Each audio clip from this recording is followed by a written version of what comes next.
Hace más de 1600 años, algo comenzó a moverse lentamente por Asia. No era un ejército, no era oro, ni siquiera seda. Era una idea, una religión nacida en la India que atravesó montañas, desiertos, rutas comerciales y reinos enteros hasta llegar finalmente a la península coreana. Pero el budismo no viajó solo como una simple creencia espiritual. Viajó junto con comerciantes, diplomáticos, monjes, traducciones, alianzas políticas y enormes cambios culturales. Y para entender cómo el budismo llegó a Corea, primero tenemos que imaginar cómo era Asia Oriental en el siglo IV, porque sinceramente la región era bastante caótica. China ya no era el gran imperio unificado que muchas personas imaginan hoy. Dinastías enteras colapsaban, reinos aparecían y desaparecían constantemente, guerras, migraciones y luchas políticas transformaban el norte de China casi cada década. En medio de toda esa inestabilidad, el budismo comenzó a expandirse rápidamente. ¿La razón? Bueno, en tiempos difíciles, las personas suelen buscar nuevas respuestas. El budismo ofrecía explicaciones sobre el sufrimiento, la muerte, el miedo y la incertidumbre. Pero no solamente la gente común se interesó en él. Los gobernantes también encontraron algo extremadamente útil dentro del budismo. Los monasterios ayudaban a difundir alfabetización, filosofía, arte, arquitectura y redes intelectuales organizadas. En otras palabras, el budismo no era solamente una religión, también era una herramienta cultural y política. Y aquí aparece algo importante. La antigua Corea nunca estuvo completamente aislada del resto de Asia.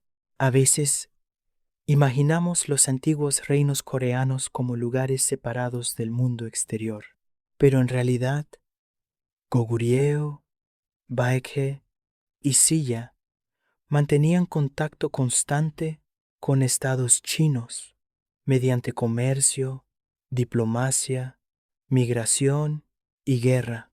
La península coreana formaba parte activa del mundo de Asia Oriental y fue dentro de ese contexto donde el budismo finalmente llegó a Goguryeo. Según el Samguk-sagi, una de las crónicas históricas más importantes de Corea, en el año 372, un monje llamado Sundo fue enviado desde el estado chino de Former Chin hacia Goguryeo. Sundo llevó consigo sutras budistas, imágenes religiosas y enseñanzas filosóficas. A primera vista, esto parece simplemente una misión religiosa, pero probablemente también fue un acto diplomático. En el mundo antiguo, religión y política casi nunca estaban completamente separadas. Compartir religión podía fortalecer alianzas entre estados y crear conexiones culturales más profundas. Entonces, ¿por qué Goguryeo aceptó el budismo? Probablemente no, porque toda la población despertara espiritualmente. De repente, la realidad fue mucho más práctica. Durante el siglo IV, Goguryeo estaba creciendo rápidamente.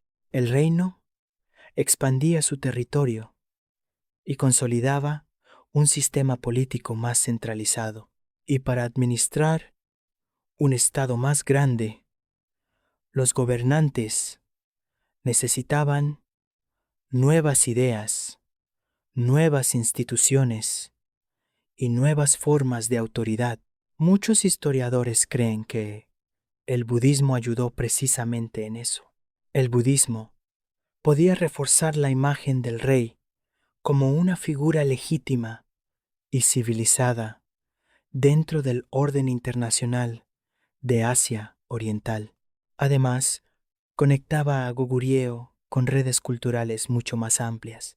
Sin embargo, hay un detalle importante que muchas veces olvidamos. El budismo que llegó a Corea ya era muy diferente del budismo original surgido siglos antes en la India. Durante generaciones, el budismo había cambiado constantemente mientras viajaba por Asia. Los textos fueron traducidos a distintos idiomas.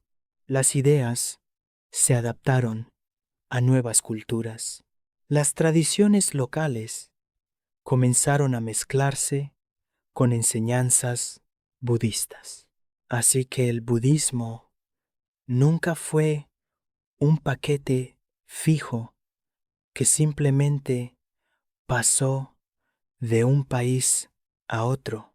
Era más parecido a una enorme red cultural en permanente transformación. Y en Corea ocurrió exactamente lo mismo. Al principio, el budismo probablemente estuvo concentrado alrededor de las élites y de la corte real.